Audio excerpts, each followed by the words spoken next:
Hello everybody, this is Professor Ramey, your history instructor for 1302 Fall 2017 semester, and this is just a quick introduction video to get you acclimated to class, go over our syllabus, and answer any small questions you might have as far as the introduction goes. I apologize about the delay in getting this up. We got a lot of fluctuation in the class, a lot of students coming, a lot going, and now it looks like it's finalized. And I made adjustments to the syllabus, as you're probably aware, to account for that.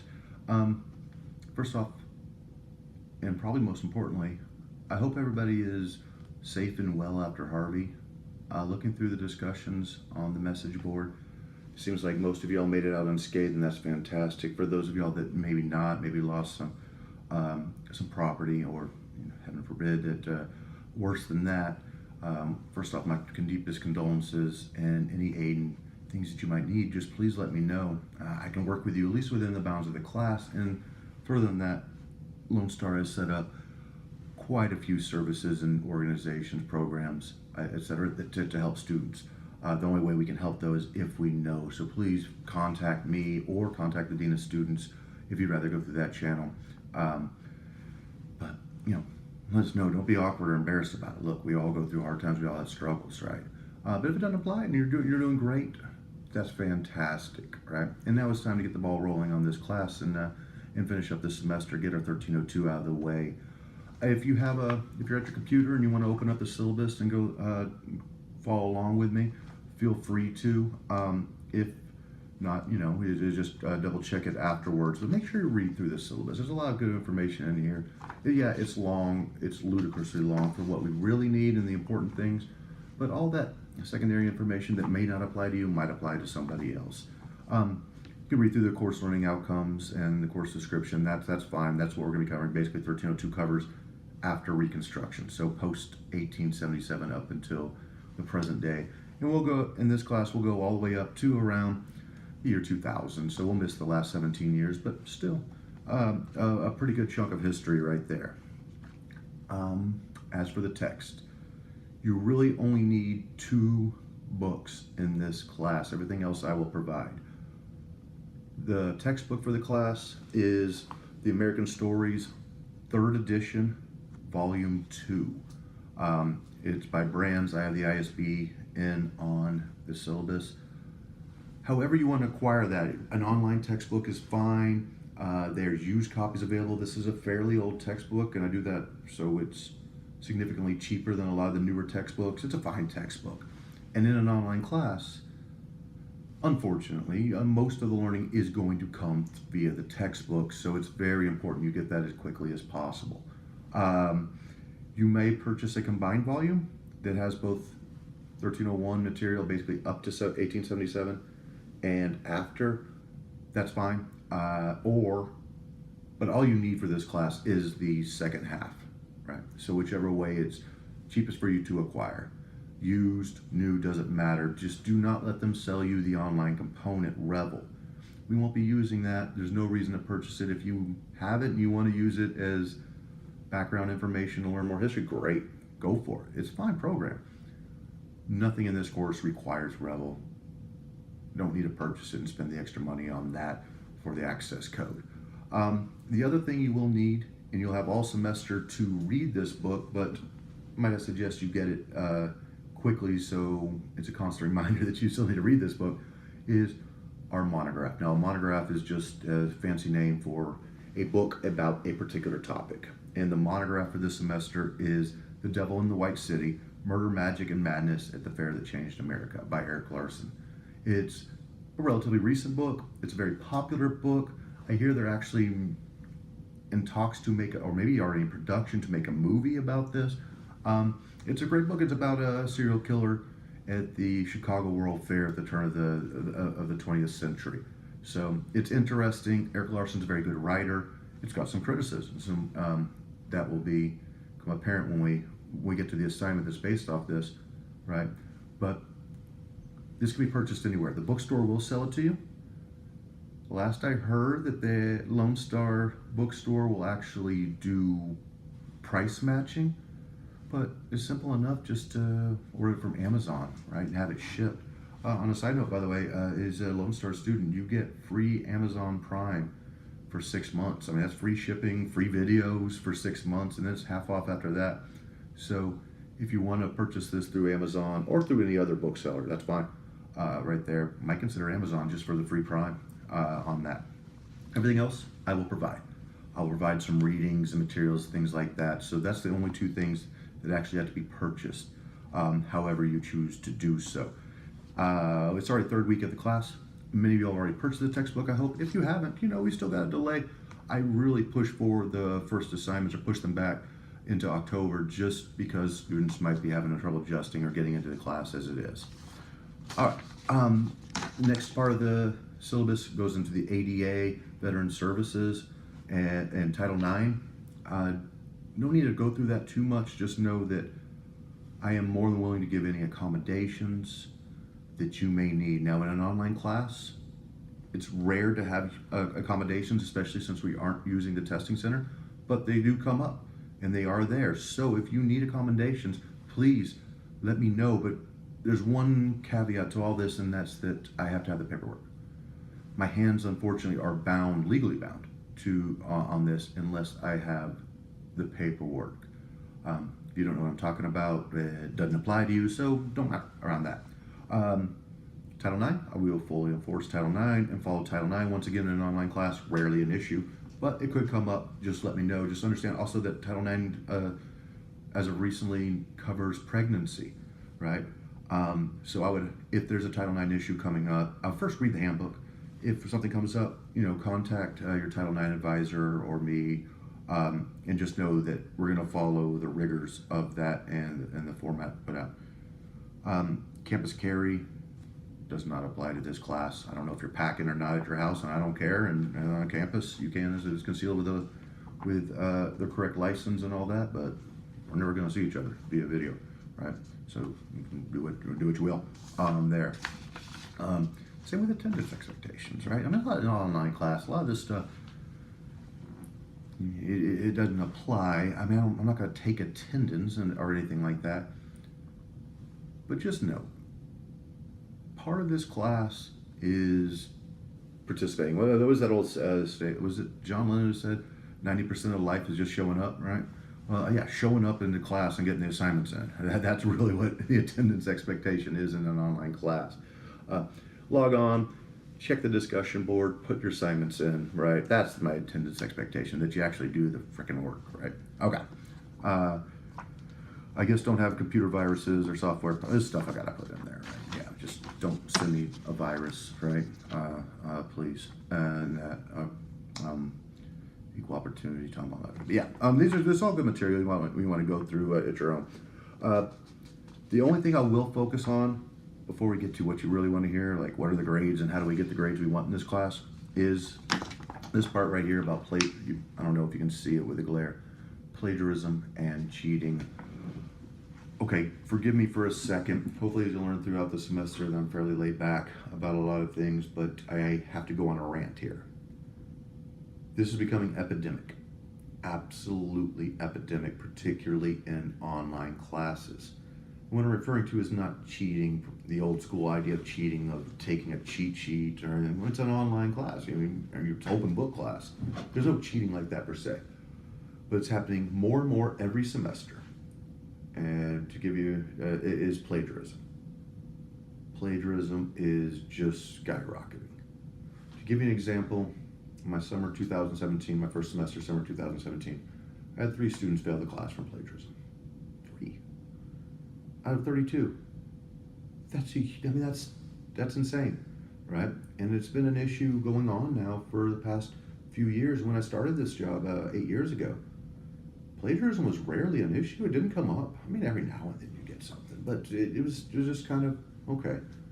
I think with the access of the internet, the impersonality of online courses, and I don't know, that's just a guess. Whatever the reasoning is for it is becoming a huge concern. Put your own work and give credit to those whose work you do use. There's a few assignments in this class where you can use other people's work. It's called research. That's fine. cite it. Put a citation there. Say, hey, this is this person's work. Look at that. That's where I got it. When it comes to certain assignments like the argumentative essay, and sometimes, unfortunately, the exams, because there's a written component to the exams, I see students pass off other people's work as their own, using somebody else's research paper or somebody else's essay, going to essays.com, etc., or trying to take somebody else's work and then slightly modifying it with different verbs and synonyms. You're gonna get caught. You're gonna get caught, right? Turnitin.com is a very good program at catching that, even if you change the wording. And I'm not very smart, but in 8 years I've gotten a pretty good nose for bullshit, right? Here's my point. Don't do it. That's as simple as that. Don't do it, right? There's enough points in this. If you're planning on plagiarizing, oh man, I forgot I got this essay due today in Ramey's class. What am I going to do? So, don't turn it in. If you're planning on plagiarizing, just don't turn it in. There's enough points in this class where you can still pass the class by missing assignment if you did well enough on the others. I mean, yeah. Or, better than that, then not turn it in, contact me. Send me an email. Say, Randy, I don't know. I kind of forgot about this assignment. I got a lot going on my plate. What do I do? Yeah, I might not give you the answer on here. I might say, too bad, you should have done your work. But I might say, you know what? Okay, I'll give you a couple more days. Just don't fall down that rabbit hole of plagiarism, because my penalty for plagiarism and cheating or any kind of scholastic dishonesty in this class is not a 0 on the assignment, it's an automatic F in the class, right? And I really hope this is the first semester in a year and a half, which is, like I said, plagiarism is really just recently becoming a big deal. But every semester for the past year and a half, I've had students plagiarize and had to do this. Please let this be the first class that in a year and a half that this is not an issue right here. And that's why I'm coming off so forceful about it now, because I want them to be aware that I have 0 tolerance on this. Okay, rant off. Don't plagiarize. You're good. Don't cheat. You're good. All right, let's move. Yeah, let's move to what you really want to talk about. Okay, what are the grades in this class, and how's that going to work, right? It's all listed out just right there. Basically what this class comes down to is you reading the textbook, taking reading quizzes based off certain chapters, and then taking that knowledge that you learned in the reading quizzes and applying it to other things, right? 200 points of your grade just comes straight from reading the textbook and taking a simple quiz based off questions coming straight from the textbook. That's your reading quizzes. There'll be 10 reading quizzes worth 20 points each. And so 200 of your total points will be how well did you do on those reading quizzes. Those are really simple, guys. There's no time limit on them. You can have your book open when you're doing them. So you read the chapter or chapters, depending on the standards of the quiz, which are in the instructions. You take a short quiz with 20 questions worth 1 point apiece, and you score what you score. And they'll tell you immediately. Students typically do very well on those, right? We're talking about between 18 to 20 points on that. And if you do a little bit less or worse than that on one, that's fine. You have a lot of them, right? Reading quizzes are pretty darn simple. Might I suggest when you hear about these other topics, though, the other grades, that you don't just start taking the quiz and then going through the textbook to find the answers and reading through that. Actually read the chapters first, because the goal of this class isn't to see how well you can regurgitate what the textbook says. The goal of this class is to see how well you can apply what you have learned from the textbook to other questions, right? And that becomes apparent when we get to the exams. Now, there's 2 exams in this class, a midterm and a final. They are worth 200 points each, so 400 total points between the 2 exams. The midterm, I have it written, it's already posted on there. It's I believe the second to last week of October. That's Sunday, I think it's October 23rd. Don't quote me exactly on that, you can look it up, but somewhere around that week, right, is our midterm. And then the final is on the last day of this class, which this class ends that weekend of December 17th, and that's the day of the final. Is that now I open these exams up a week ahead of time, so you can technically finish the exam before the due date, right? You have an entire week to finish the exam, but I do not open up until then, right? on that. So the exams are a mixture of multiple choice and free response. Now, the nice thing about the multiple choice is you've seen all the questions before.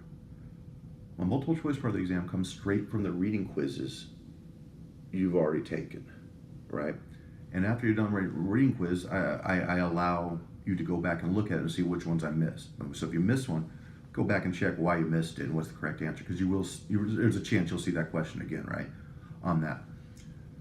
But the bulk of your grade on the exam doesn't come from that. That's the filler. That's just say, okay, once again, to make sure you've read through the textbook. The bulk of your exam is going to come how well you can apply it to a question, right? So you're reading about Jim Crow laws and or the civil rights movement. You're reading about World War II or Americanization policies in World War I. Okay, how well do you know that you're able to apply it to a question that may or may not have a correct answer, to make an argument, to extrapolate there? Now, if that scares you, relax a little, because I post the questions that you're gonna have to answer on the exam before the exam. So I posted a review sheet and say, okay, these are the questions I'm gonna ask you on the exam that I need your response to. So you have time to go back to the textbook, read through there, and actually think about this question before sitting down the exam and typing out your response. Okay, those are pretty simple, but those exams are going to be a pretty good indicator on how you're going to do in the class. Argumentative essay. There's one argumentative essay. It'll be due somewhere in the second week of November, and the argumentative essay is a very simple project. Right? I am going to give you a few options. I'm going to present you sources for each of those options. Basically, I'm going to ask you a question that doesn't really have a correct answer, similar to the exam questions in a way, but more particular. And what I want you to do is take these different sources that I provide with that question, read through them, and come to an argument or answer the question, forming your own opinion or argument based off your perspective. Now, if that sounds challenging or deep, it's actually a fairly simple assignment, right? I just don't want to go into it too far here, because I'm going to post a video a little bit later in the semester explaining how to break this down and how to actually do that. There'll be much more detail. So you're going to read some sources that maybe differ quite a bit about the same about the same topic. You take those sources and you write an argument based on what you really think happened, or what's the point here, right? What can we learn from that, depending on what the question is. Okay, that's worth 200 points.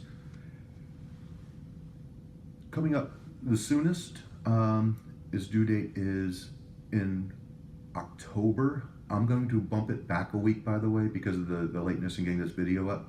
I've actually done the video for the research project too. I actually did it before this one, and so it'll be up and you can get started that, but I am going to move the due date back a week. Is our research project. Basically, you have a topic, you go and research it.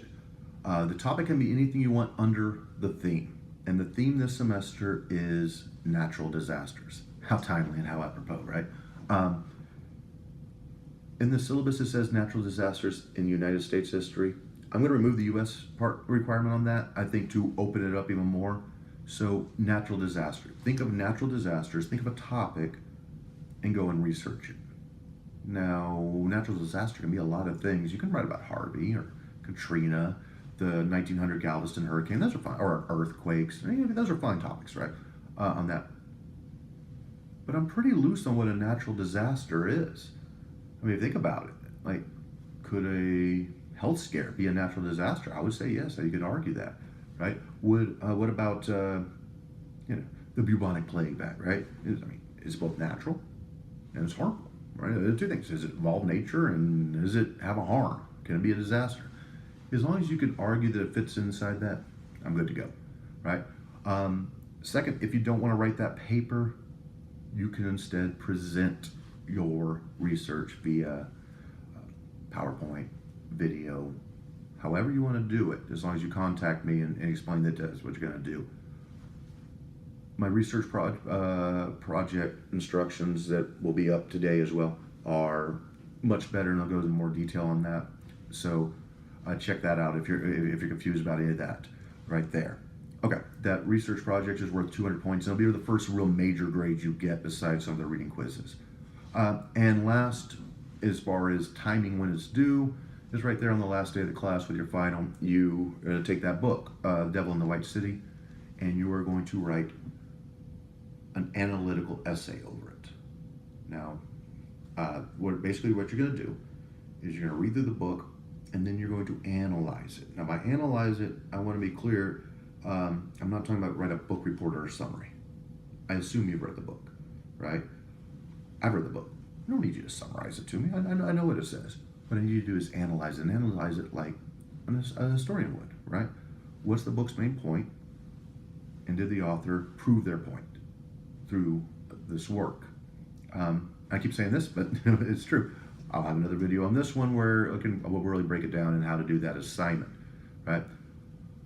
Just, we know how it goes, right? At the start of the semester, you're just, you're gung-ho, like, this is the semester, I'm gonna do it, man, I'm gonna pay attention, I'm gonna study, I'm gonna make straight fucking A's, and you got all that energy at the start, and come around October, we all know what happens. You start fading, right? Especially in a class like this where so much stuff's put back and you're kind of left at your own devices.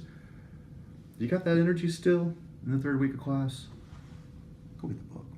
At least order it. Start reading through it.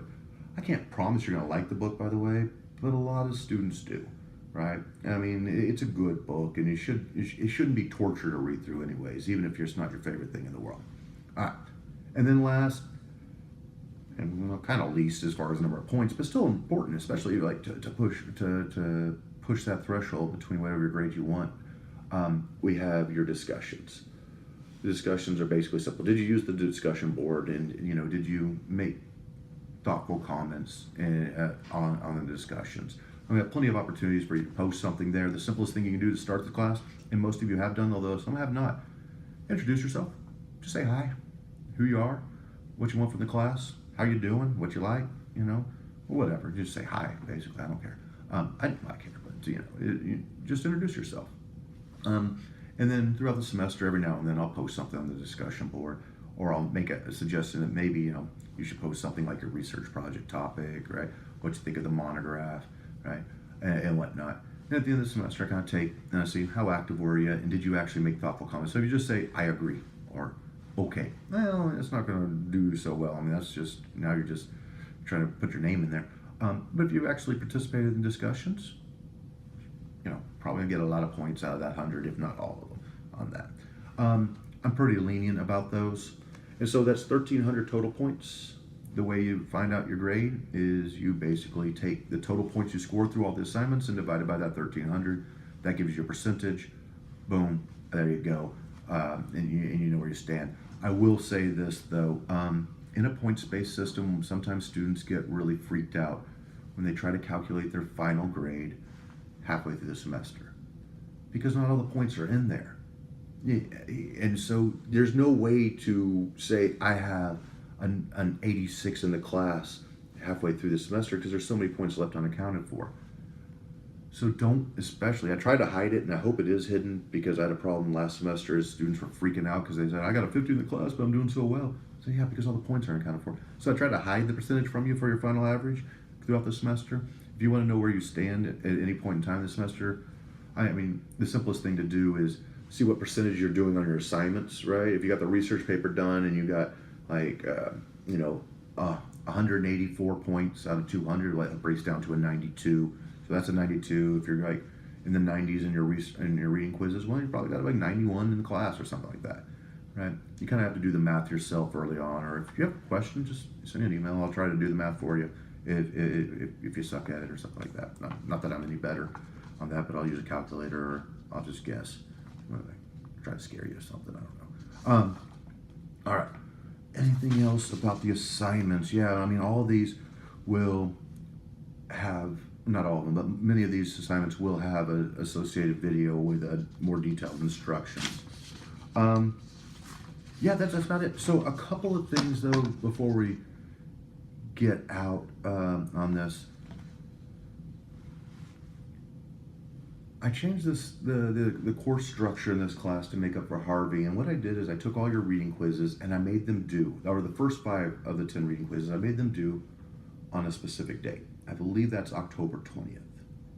So at the start of this class, you might say, well, I got all this time. I don't have anything due until October 20th. Well, actually, technically speaking, I just have this research paper to do in early October, and then, and the quizzes, and then until October 20th. That's fine. If you want to wait till the last minute to do all your reading quizzes and then take the exam, hey, you're an adult. That's fine. Maybe don't. That's up to you on what you want to do. On all the reading quizzes, I open them up as soon as that, basically the first 5 are opened up now, and the second 5 will open up as soon as the first exam is over. And I give you basically half the semester to finish the reading quizzes on that. And then the exam will be open a week. The point I'm trying to make here is you have a lot of time to finish the assignments. And while there are clear due dates, that doesn't mean you have to wait until the due date to turn an assignment in. If it is open on D2L, you can finish it. You can do it, right? Why stress yourself out with a ton of assignments like in 1 week when you can pace yourself and get it done at your own, at a nice pace on that. So don't fall into that trap. It does happen, and it's really easy to happen. It probably would have happened to me if I was taking online. I'm so old and I didn't have online classes back then. But it probably would have happened to me. I was like, okay, I'll just procrastinate, and I'd stress myself out and lose more hair than I've already lost.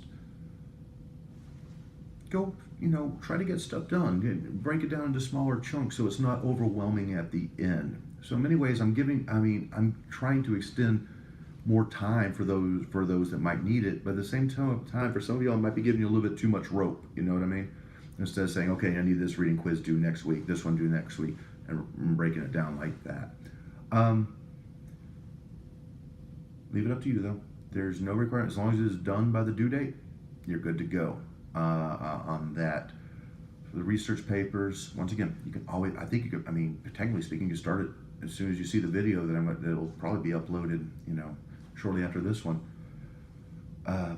You can finish it this week and turn it in and get your grade and you have that done. Or you can just turn it on the last day that is due, right? Which I'm going to move back a week.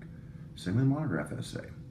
However, I will say on things like the monograph essay and the argumentative essay, wait till I post the video corresponding, because I'd hate for you to do all that work and find out, okay, it's not exactly what I wanted. Anything else? Look, I don't think the course work is too much, especially in a 16-week. This is actually the same amount of coursework that I give in my 8-week and my 6-week history classes. But the caveat is you probably have more classes during a regular semester. If it seems like a lot of work, well, I don't think, as I said in the syllabus, well, at least you can do it at your own leisure, in your underwear, sipping a beer, whatever you got on that. I think it breaks down pretty well, and it's pretty clear where you're going to be standing in the class and where you're doing on your assignments all the way through. It's not just all, here's half of it and here's the other half. At least you have some major assignments like the research paper and the argumentative essay in between to break it up in between there, keep you focused on the class. All right, guys. Look, I hope it's a great semester. From reading through the discussions on the discussion board, we got some really interesting students in there. I know we got a Star Wars fan. I saw that, I hope it's a great semester. I don't do these personal videos the rest of the semester. A lot of them are going to be pretty generic that I can use between classes, unless I feel there's a need to. I also don't feel there's too much need to do web chats and webinars. I'm open to them. I'm happy to do them. I just don't. The problem with them in an online class is, how are we going to work everybody's schedule? If I have a web chat and I can say, okay, we're going to talk about, post-war, Cold War policy, the United States or something in a web chat.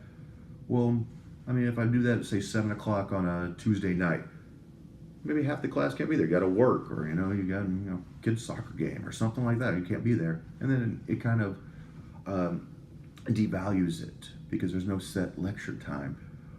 However, if a lot of y'all really want that, if you want a webinar or just on Skype or something like that, or GoToMeeting, I can do it. I'm down with it. My schedule's pretty tight this semester, but we can always make room for that. Just let me know. Post a comment in the discussion board, right? Get that rolling on that. But as of now, I don't have any plans for it, but plans can always change. So mostly all you need to do is sit back, get the textbook, start reading through it, take those reading quizzes, get your research paper done. And then I'll post another video after the first exam, which is kind of like the halfway class, the state of the class, and as we move around Halloween. All right, guys, here's to a great semester. Best of luck, and just contact me if you have any questions. Bye.